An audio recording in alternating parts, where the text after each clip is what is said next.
stata un'esperienza molto forte perché mi sono sentita investita da una grandissima responsabilità.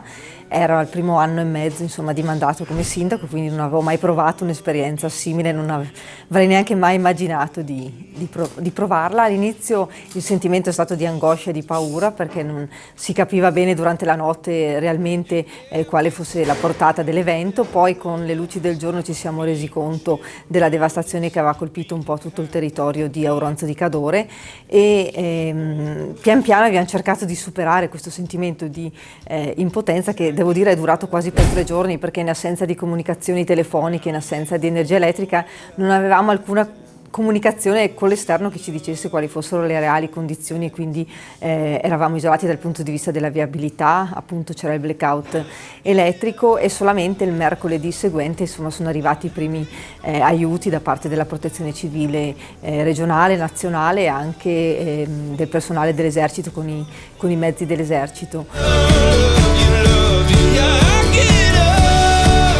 L'evento purtroppo è un evento ripetibile, soprattutto appunto con il cambiamento climatico in atto, e quindi non è detto che non accada magari anche già quest'anno o il prossimo anno. Speriamo di no, però dobbiamo prepararci e cercare di mitigare gli effetti di un nuovo evento così disastroso.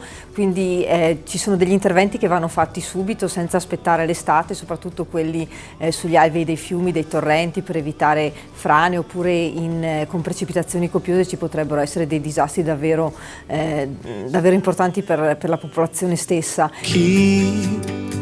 Keep on pushing through.